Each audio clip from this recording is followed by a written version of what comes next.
Malay archipelago lies directly on the volcanic belt of the world.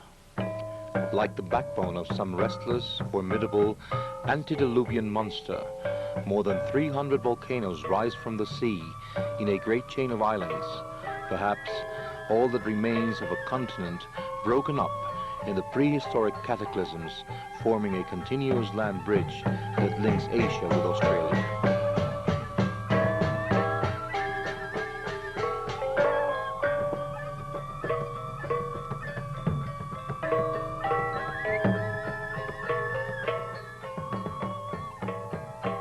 One of the smallest, but perhaps the most extraordinary, is the island of Bali, a cluster of high volcanoes deeply furrowed by ravines, washed out by rising rivers full of rapids and waterfalls. It drops steadily to the sea without forming lowlands, just 8 degrees south of the equator.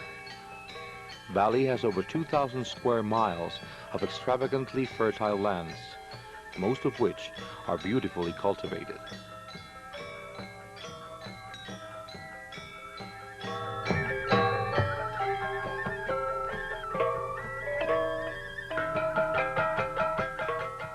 Like a continual undersea ballet, the pulse of life in Bali moves with a measured rhythm, reminiscent of the sway of marine plants and the flowing motion of octopi and jellyfish under the sweep of a submarine current.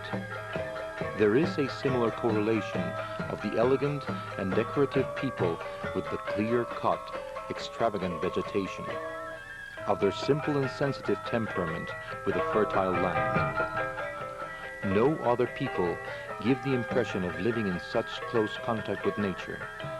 The slender Balinese bodies are as much a part of the landscape as the palms and the breadth of American jungle.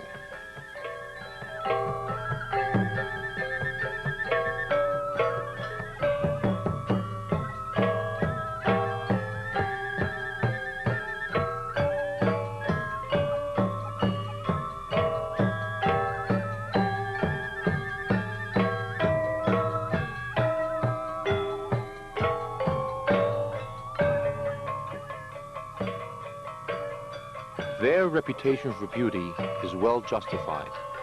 The majority of the population are handsome, with splendid physique and with a dignified elegance of bearing in both men and women of all ages. From childhood, the women walk for miles, carrying heavy loads on their heads. This gives them a great coordination of movement, a poised walk, and bodily fitness. Old women retain their strength and do not become bent hags. We were astonished at times to discover that the slender, straight silhouette we had admired from a distance belonged to an old lady with gray hair, walking with ease under 40 or 50 pounds of fruit.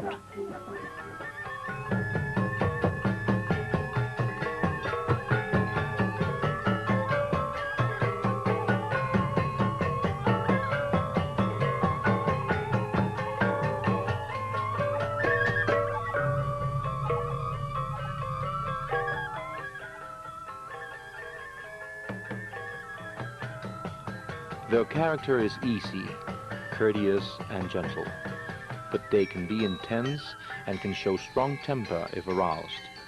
They are gay and witty. There is nothing that a Balinese loves more than a good joke. It is perhaps in their mad sense of humor, this spirit of revelation fun with which they handle even such forbidding subjects as religion and death, that the key to their character lies. Once, when I mentioned the goodness of a very short friend, the immediate reply was, "How could he be otherwise? He is so small."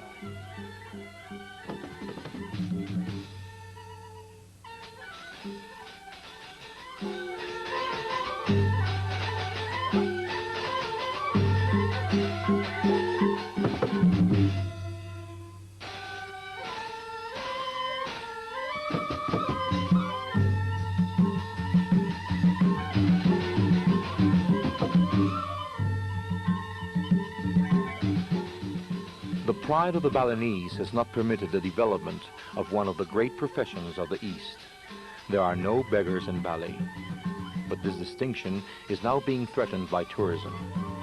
A gift must be reciprocated, and we were often embarrassed by the return presents of our poor neighbors. Children of the neighborhood that Rose had treated for infected wounds always came back with presents of fruit or rice, which they handed casually to our houseboy, never mentioning them to us, as if they had wanted to avoid making a demonstration of their generosity. Even children have a strong sense of pride. Then Vishnu made war on Indra, the lord of the heavens, to induce him to teach men how to grow rice. Thus, as the principal source of life and as a gift from the gods, rice was born from the cosmic union of the divine male and female forces represented in earth and water.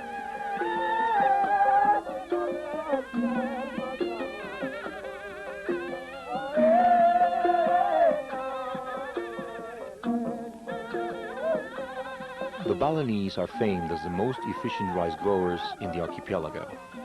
They raise 2 crops of fine rice a year with such success that they have more than sufficient for the needs of the population, often having enough left over to sell or give away.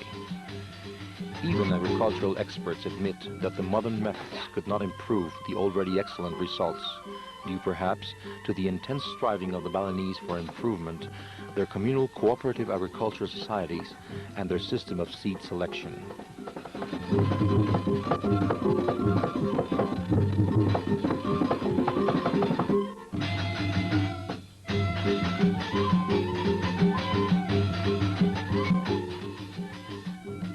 The villages are organized into close-knit boards or councils. Every married man is a member of the council and is morally and physically obliged to cooperate for the welfare of the community. A man is eagerly assisted by the council as a matter of duty. Since the world of a Balinese is his community, he is anxious to prove his worth, for his own welfare is in direct relation to his social behavior and his communal standing.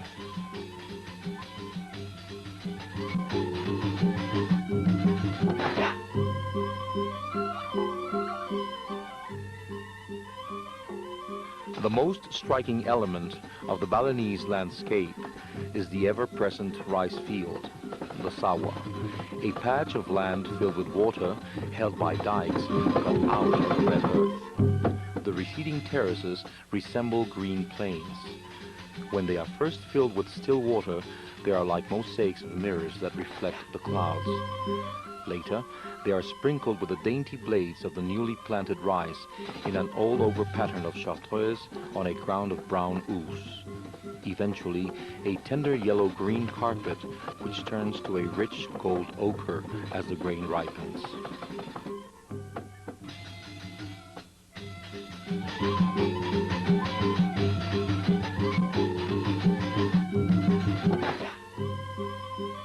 Ducks are driven in flocks to the rice fields, where they are fed on all sorts of small water animals.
It is obvious that the small landowners could not carry out alone the tremendous task of attending to the work of irrigation.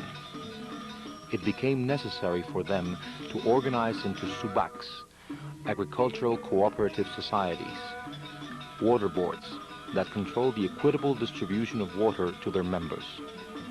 Like other Balinese associations, the spirit of the subak is essentially communal.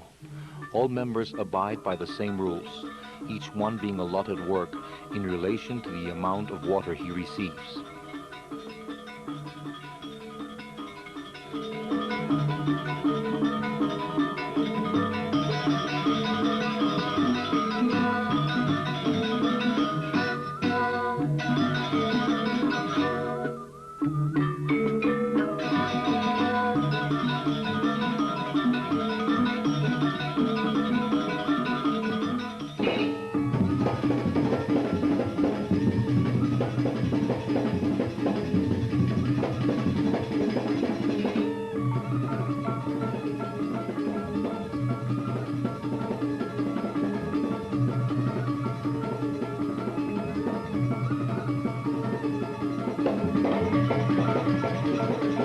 At harvest time, every morning and every evening, one sees the people in the streets.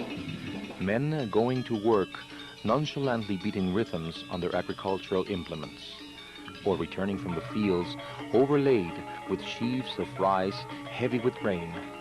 Poised women come and go with great loads of shiny black clay pots on their heads. If it happens to be market day in the village, at dawn, the roads are crowded with husky people from the nearby villages who come to sell their produce piles of coconuts, bananas, or vegetables, pottery, mats, baskets, and so forth, carrying on their heads even the table that serves as a stand.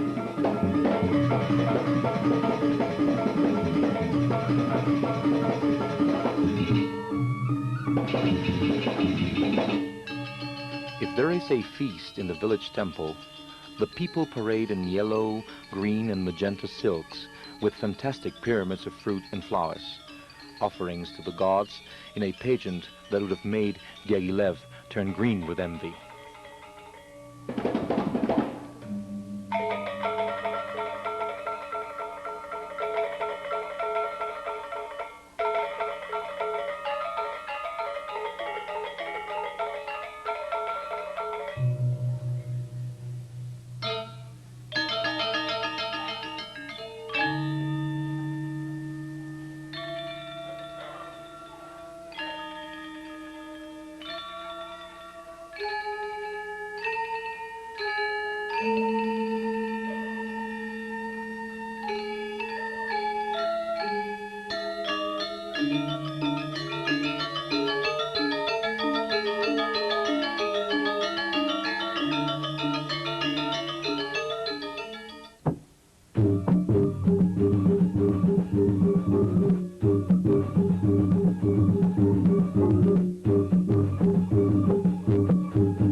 Women are the financiers that control the market.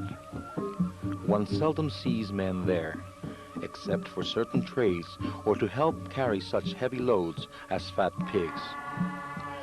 The market reaches its height about noon, when it is hard to walk through the crowd of semi-nude women. At that time, the animation is very great, and the market resounds with the excited bargaining. The thousand smells of coconut oil, flowers, spices, and dried fish combine to make the pungent smell so characteristic of Balinese markets.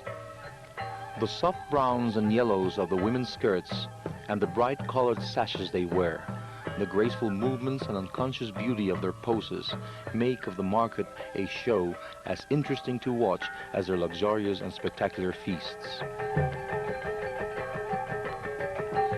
Young people meet at the market at harvest time, when everybody helps to cut the rice, at the river and so forth, but especially at the frequent village celebrations and nocturnal theatrical performances, when the boys meet their friends and make new conquests. An attraction at all festivals is the pretty dagangs, girls who run small stands of food, drinks, cigarettes, and sidi.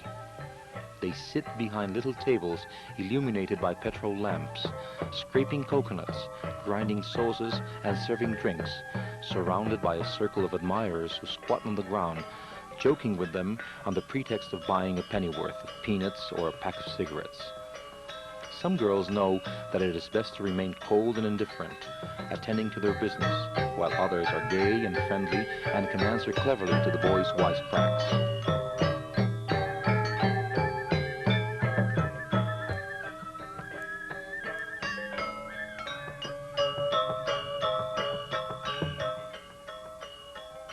After the world, the mountains and the cardinal directions were created, and there were trees, fruits, and flowers. The gods made 4 human beings out of red earth, whom they provided with utensils to work and houses to live in. Batara Siwa, the Supreme Lord, next made 4 mature girls for wives of the 4 men.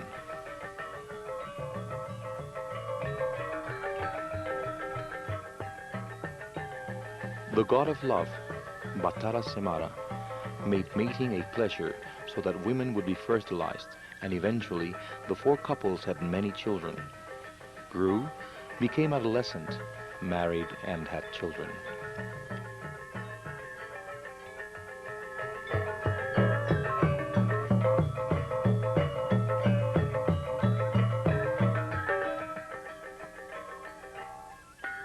Family ties are the most important factor of Balinese life, a continuous sequence that relates the individual to his community and to the total of the Balinese people in a relationship that represents community and nationality to them.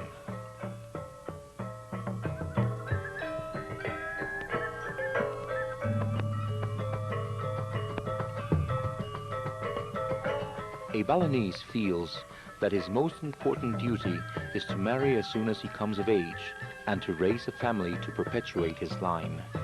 He centers all his hopes in having children, preferably male children, who will look after him in his old age, and most important of all, sons who will take the proper care of his remains after he is dead, performing the necessary rites to liberate his soul for reincarnation, so it will not become an aimless, wandering ghost.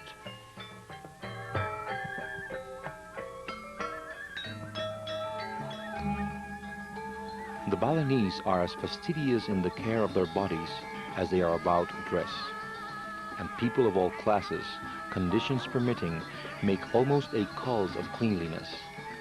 They bathe frequently during the day, whenever they feel hot or after strenuous work, but 2 baths a day are the rule, in the morning and evening before each meal.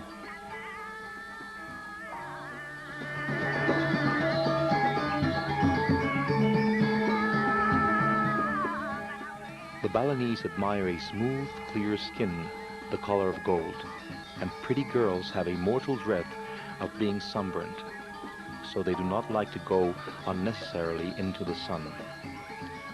The skin is kept in condition by rubbing and massaging while bathing. Afterwards, anointing the body with coconut oil and boré, a yellow paste that protects the skin from exposure to the rain. Boré is made of mashed leaves, flowers, aromatic roots, cloves, nutmeg, and turmeric, kunit, for coloring. Niepi. Once a year, at the spring equinox, every community holds a general cleaning out of devils, driving them out of the village with magical curses and rioting by the entire population. This is followed by a day of absolute stillness, the suspension of all activity, from which the ceremony takes its name. Niepi marks the new year and the arrival of spring, the end of the troublesome rainy season.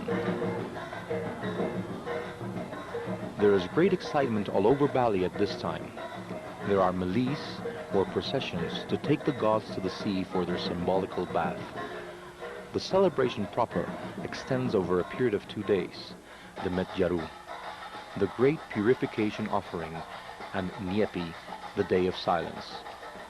On the first day, the government allows unrestricted gambling and cockfighting, an essential part of the ceremony, because the land is cured by spilling blood over impure air.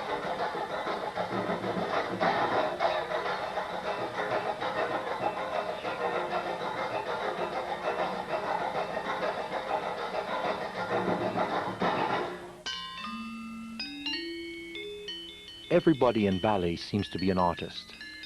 Coolies and princes, priests and peasants, men and women alike, can all dance, play musical instruments, paint or carve in wood and stone. It was often surprising to discover that an otherwise poor and dilapidated village harbored a temple, great orchestra, or a group of reputed actors.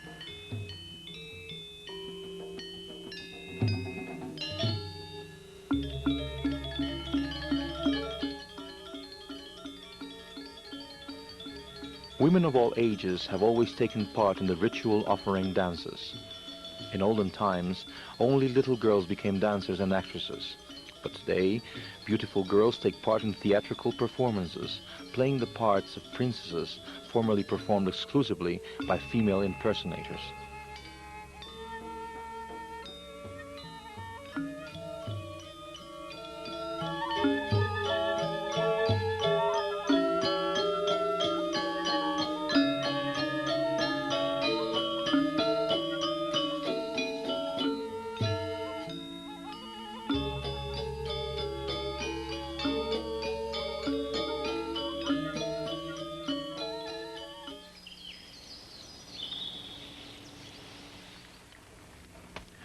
The food that Balinese gourmets eat at festivals is as elaborate as any in the world.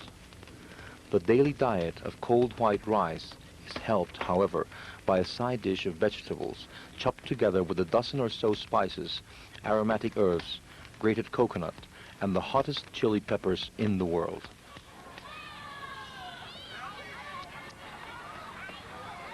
Although the daily meal was frugal, the Balinese seemed exceptionally well fed. They were continually eating at odd hours, buying food at public eating booths, in the market, at the crossroads, and particularly at festivals.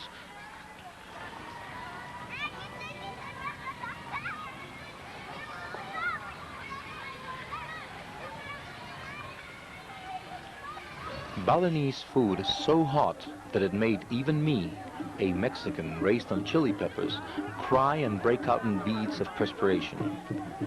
But after the first shocks, and when we became accustomed to Balinese flavors, we became Balinese gourmets and soon started trying out strange new combinations. Silo Piang, our hostess, understood our appreciation of their delicacies and often brought Rose new dishes to taste.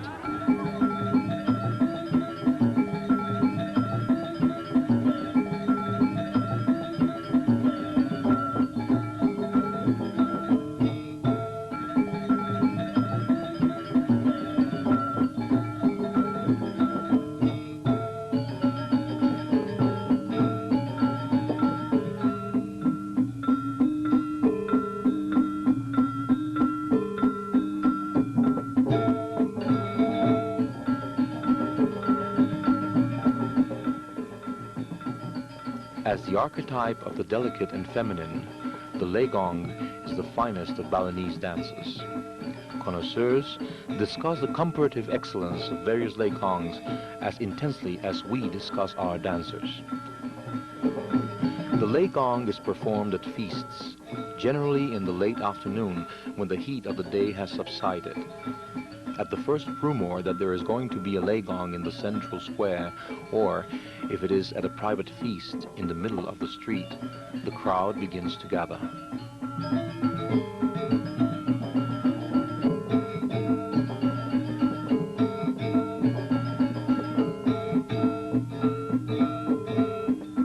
The dancers are dressed from head to foot in silk, overlaid with glittering gold leaf, and on their heads they wear great helmets of gold, decorated with rows of fresh frangipani blossoms. The orchestra plays a vigorous melody and the legong players dance with the open fans fluttering at such speed that their outline is lost like the wings of a hummingbird flying suspended in space. Each motion follows the last in perfect rhythmic sequence. Technical perfection transformed into beauty and style.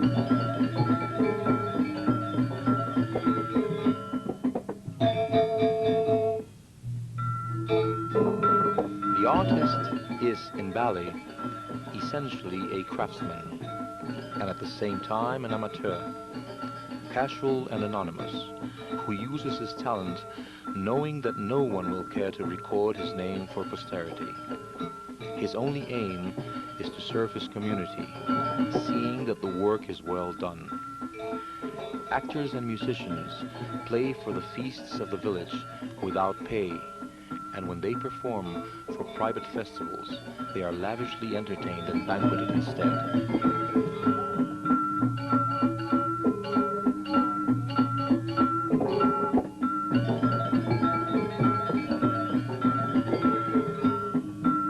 The effervescence of artistic activity and the highly developed aesthetic sense of the population can perhaps be explained by a natural urge to express themselves, combined with the important factor of leisure resulting from well-organized agricultural cooperativism.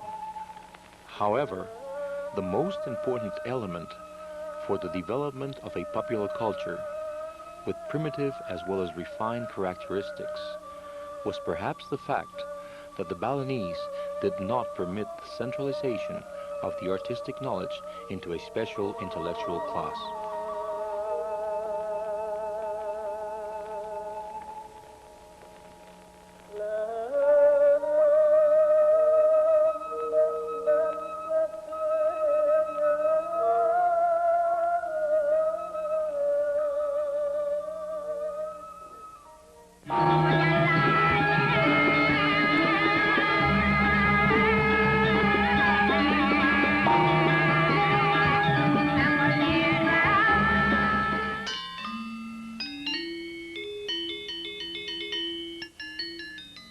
No feast is complete in Bali without music and elaborate dramatic and dance performances.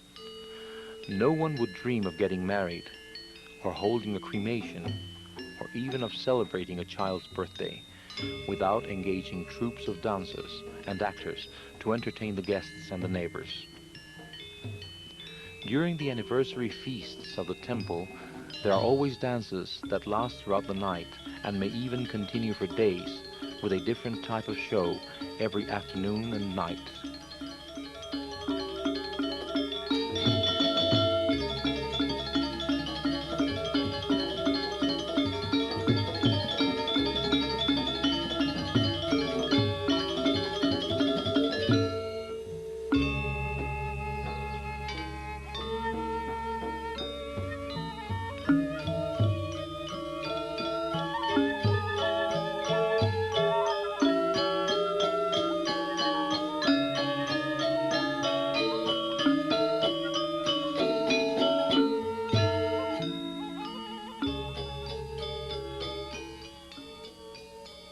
Although we had heard enthusiastic reports about the splendid music of Bali, its subtle beauty and vigor came to us as a revelation on our first night on the island. 25 or 30 young men, who nude above the waist and wearing sashes of blue silk, sat cross-legged around a square formed by impressive instruments in elaborate carved frames. There were metallophones, sets of polished bronze bowls, great bronze gongs, and many kinds of small cymbals. There were also 2 long drums wrapped in black and white checkered cloth.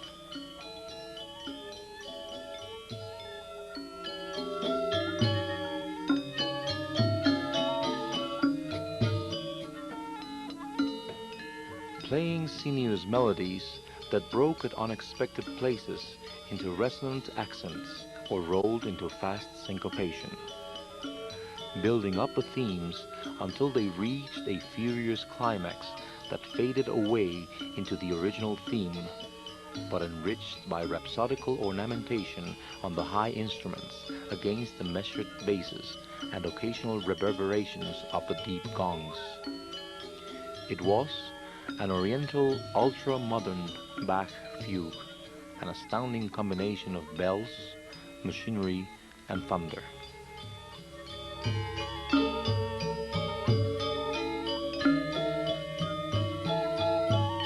The performance, we found afterwards, was given by one of the finest gamelan orchestras in the island, the Gong Belaluan, pride of the quarter of the town that was later to become our home. One of the leaders of the gong was Gusti Alit Oka, the young prince who became our host. When he rented us part of his house, we went to bed every night to the music of the orchestra that rehearsed only a few doors away in the Ballet Banya, the communal meeting hall of Belaluan. Despite the fact that there is no trace of Western influence in the music of Bali, even those who hear it for the first time are carried away by it. There is in Balinese music a unified range of sonorities tending towards one sound. There is a general tone color of metallic percussions, tingling, acid sonorities that can be clashing and violent or soft and delicate, but are never sweet and plaintive. Their musical phraseology is simpler, more confined within a margin of sobriety than our expansive and unrestrained music.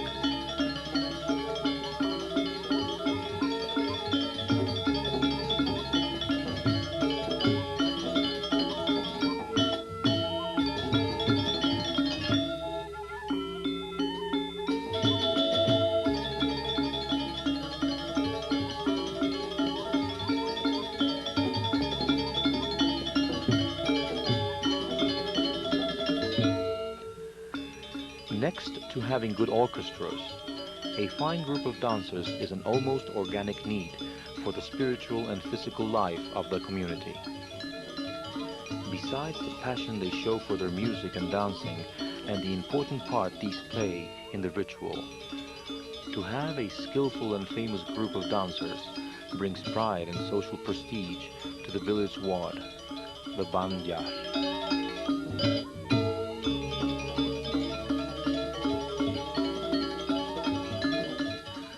The Balinese attribute a divine origin to music and dancing. It is said that Batara Guru, the supreme teacher, invented the first instruments, and that Indra, the lord of the heavens, originated dancing when he created the incomparably beautiful Vedari, the nymphs of heaven, to dance for the pleasure of the gods.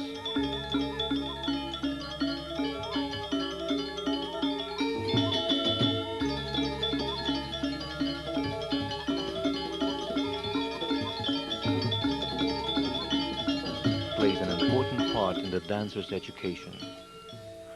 While the pupil learns the elemental sequence of the dance, the basic steps and general movements of the arms, he exercises regularly to acquire suppleness of every muscle and control over each member until his body becomes practically double-jointed. The legs, however, are used with a minimum of importance in the dance, except for locomotion, and in certain sitting dances like the kebiya are not used at all.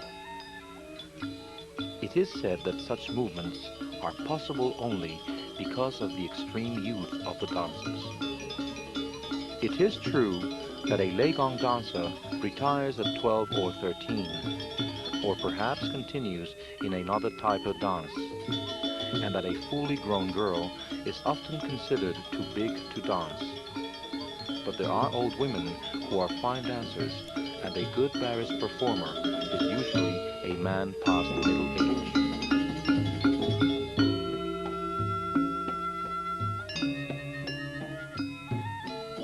Like music, dancing has developed to a standard of technical perfection that makes of it a difficult science, requiring years of special physical training and practice.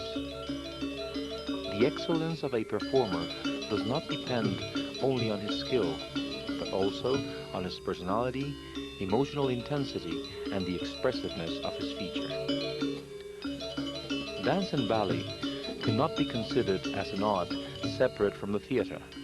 In fact, the arts and the theater are so closely allied that there is no word in Balinese meaning theater. No Balinese would think of separating a show into its component parts, or, on the other hand, think a show complete that did not contain music and dancing. They divide the theater rather according to the style of the story, which in turn dictates its music and the style of its technique.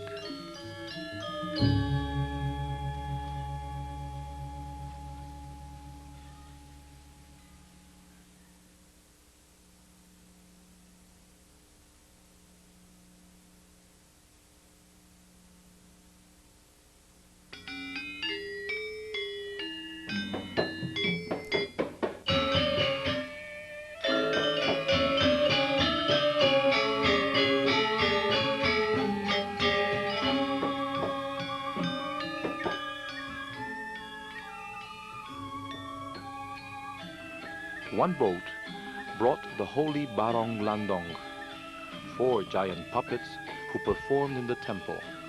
They were Gerolu, a ribald old woman with a protuberant forehead, enormously distended earlobes, and deep wrinkles outlined in gold all over her white mask. A lecherous black monster with prominent teeth called Yerogede. A young prince, Manri, and his beautiful princess, Jili Towong, richly dressed in green and gold, who wore great flower headdresses over the yellow masks.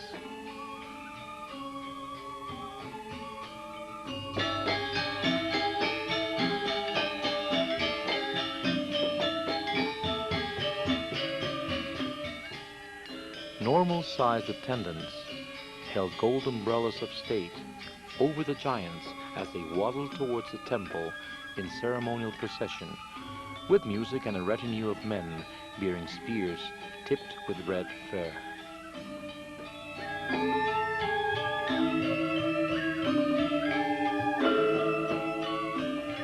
After dedicating an offering, the giants danced to the accompaniment of gongs, flutes, and drums.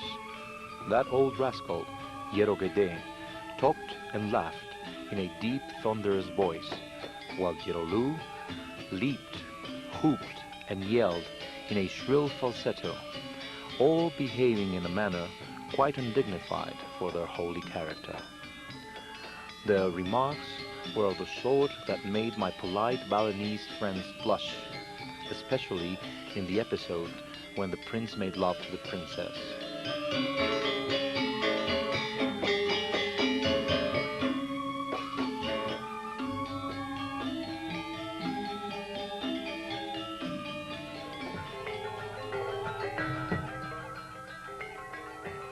An indispensable part of the ritual feasts of the old villages is the Baris Gede, a stately war dance in which 10 or 12 middle-aged warriors with their heads covered with flowers and wearing magic scarves, carrying long spears tipped with peacock feathers, dance in double line, grimacing and striking heroic poses until the music becomes violent.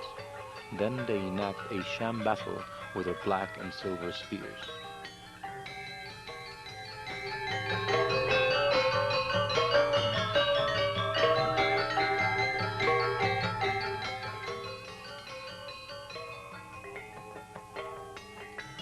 No dance in the world can be more manly than the Baris. Just as the Legong is the representative feminine dance, so the Baris typifies the strong elegance of the male and is the source of material for all masculine dances. Remaining essentially a war dance, the style of the ritual Baris was later adapted to the performance of heroic plays in the Baris Pendet, in which individual dancers play the military heroes using dramatic dialogues to accompany their movement.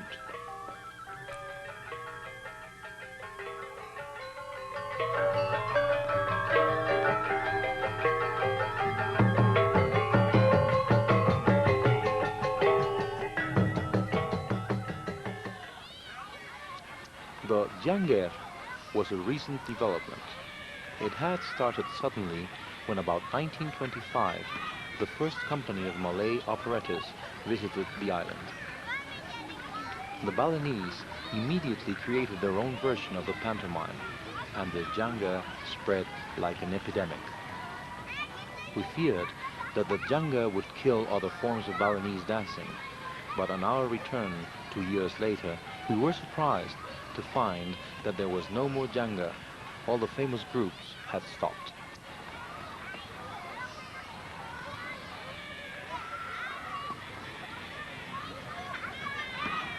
The most exhilarating show of the Balinese was dead and forgotten.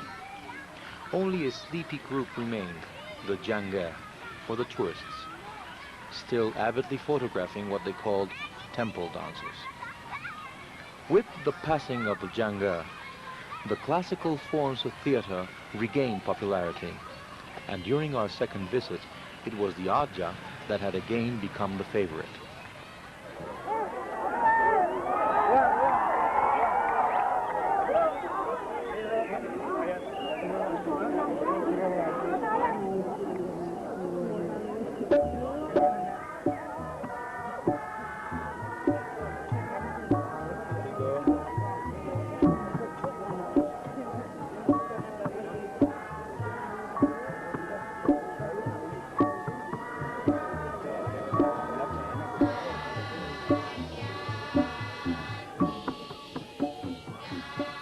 A performance by a good Aja ensemble is a social event in the village. It is at Aja shows that young people meet and love affairs are started, helped by the romantic atmosphere of the love stories and the late hours.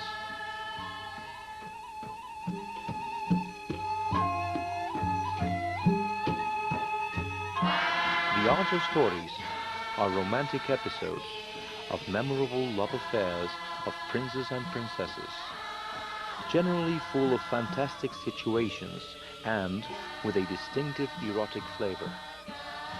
The distinguished characters speak and sing in Kawi, which is translated into common Balinese by the comedians for the benefit of the unscholarly crowd. The comedy is incredibly funny and rough slapstick, sprinkled with all sorts of bawdy jokes.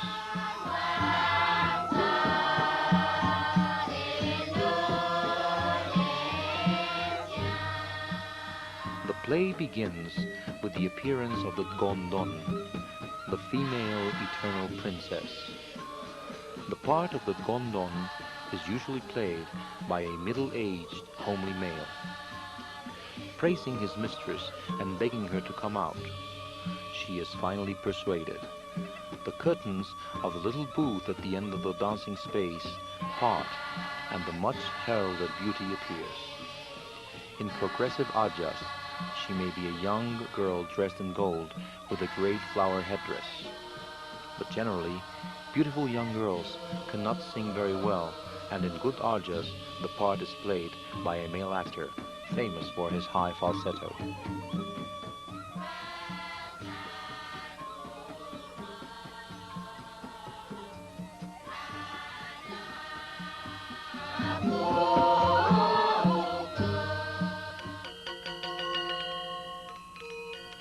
Under the hanging rotors of a great baringing, or banyan tree in the central square of the village, sat a dozen girls and a dozen boys in groups of 6, forming a square.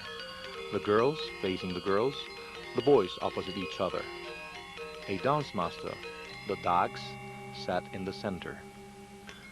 The boys shouted and shook, while the girls sang with baby voices, flinging their hands and flashing their eyes.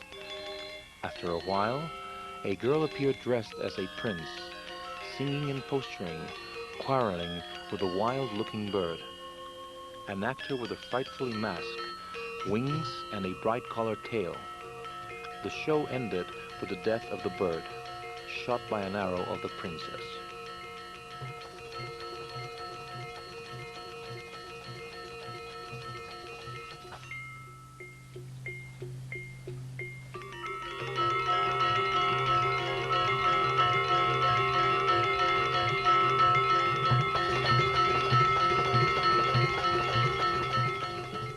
Individualism is not encouraged in the essentially communal Balinese society.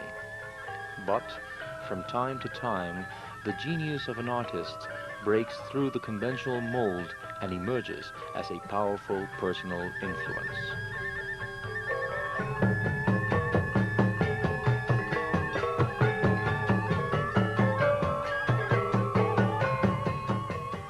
Mario straightened like a startled cobra, tense and nervous, holding the fan over his head as if to shade his eyes.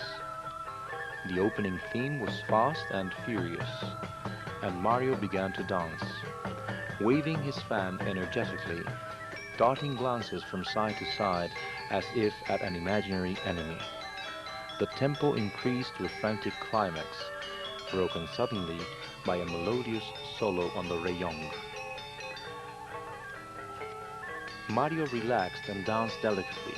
His expression softened, and his movements became languid.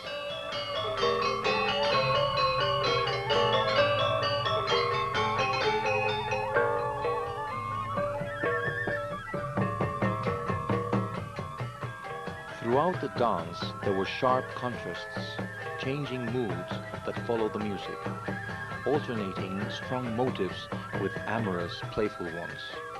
The dancer wriggling like a trained cobra, swaying in a way that recalled the dance of a praying mantis to fascinate its prey, or stiffening with commanding elegance.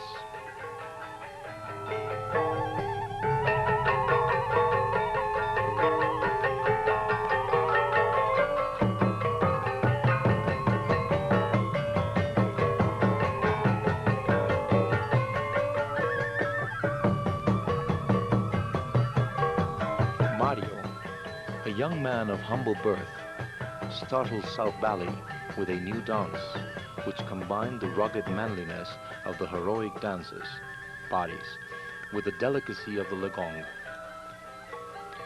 Its novelty consisted in the fact that the dancer never raised himself from the ground, moving only from the waist up, giving greater emphasis to the movements of the torso, arms, and hands, and focusing the attention on the dancer's facial expression.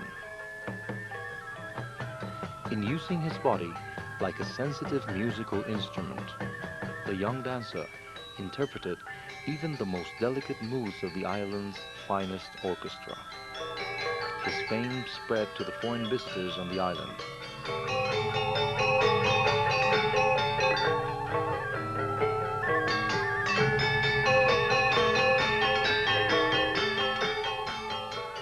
To dance the kebiyar, it is necessary to have what the Balinese call a good face, expressive and mobile, and to possess elegance, intensity, and personal magnetism. Besides highly finished technical training, Mario had great musical knowledge, and one of his specialties was to play the trompong while he danced, twirling the sticks in his fingers and moving with great agility along the scale of inverted bronze bowls. The name of Mario became as well known to the world traveler as that of the Mei Lang Fan Shan Ka, or Escudero.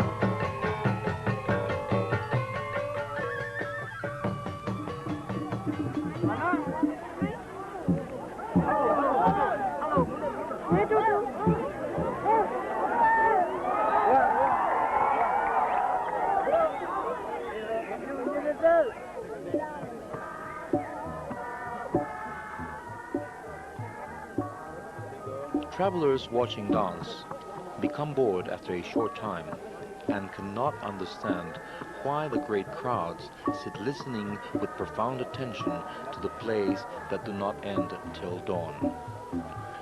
But to the Balinese, the dance is more than stage movements. It is the medium of the classical poetry, the rival humor, and most important of all, it is the greatest factor in the spiritual education of the masses. In a performance given by an inspired storyteller, there prevails the curious mixture of mysticism and slapstick humor that the Balinese love so.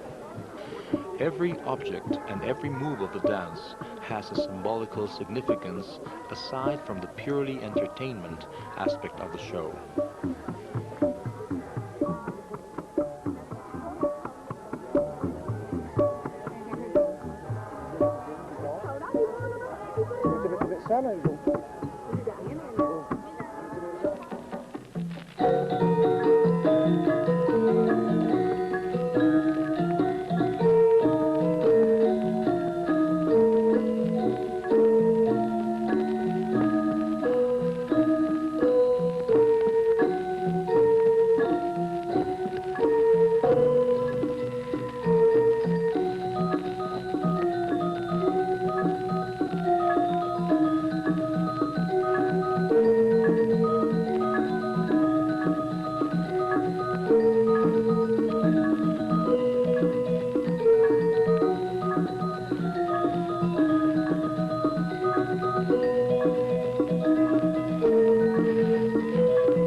The Balinese made of their island a magic world populated by good beings and demons, each occupying a level allotted by rank. The deified spirits of their ancestors dwelling in the summits of the volcanoes. Ordinary human beings living in the middle world and the sea, which is the home of devils and fanged giants, the enemies of mankind.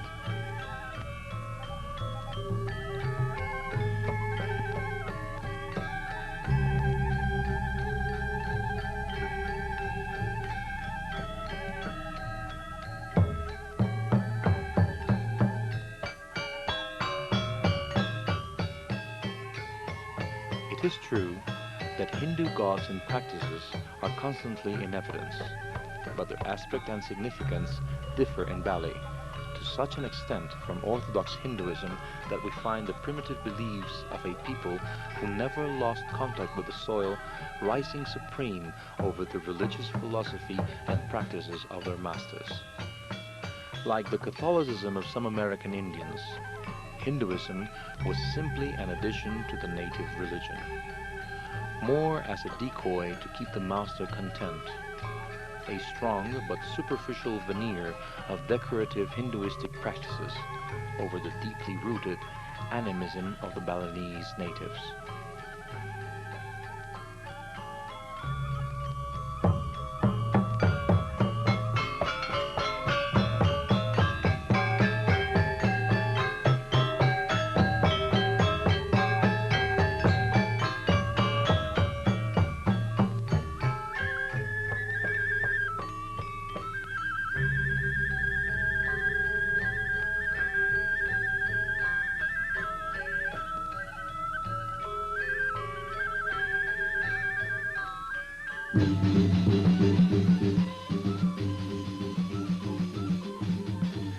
Religion is to the Balinese both community and nationality.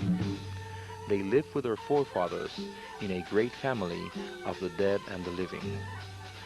Rather than a sectarian system in the hands of a hierarchy of priests, the religion in Bali is a set of rules of behavior, a model of life.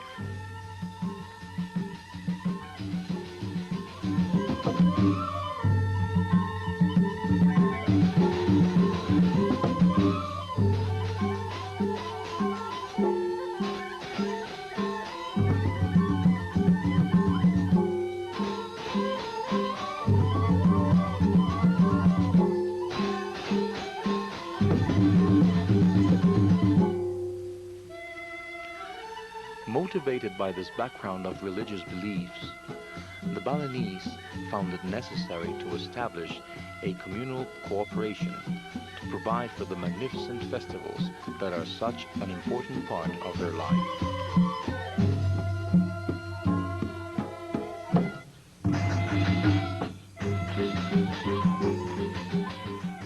The The temple is certainly the most important institution on the island, and every temple celebrates its birthday, or the Lan, on the anniversary of its consecration with a great feast that constitutes the principal social event for the entire community, and in which everybody in the village takes part with equal enthusiasm.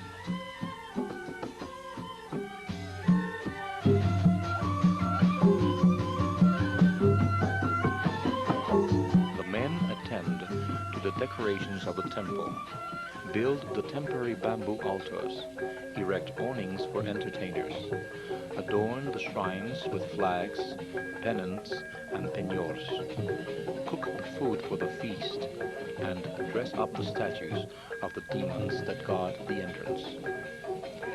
At the same time, the women prepare the offerings and make lamaks. The pemangku receive and bless the offerings that each woman brought. Such is the general pattern along which a temple feast moves. But again, each community has its own way of doing things, and no two feasts are carried out exactly in the same manner.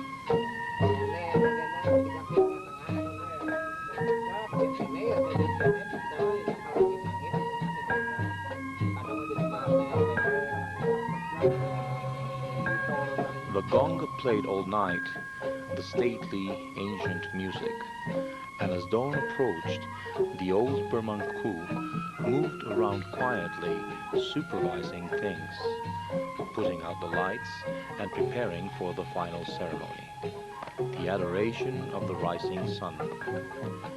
When Mendet was danced again by middle-aged women and offerings were dedicated in the direction of the first rays of sun that appeared in the horizon. This ended the feast, and by morning, when the essence of the offerings had been consumed by the gods, the women came to collect their respective offerings and take them home.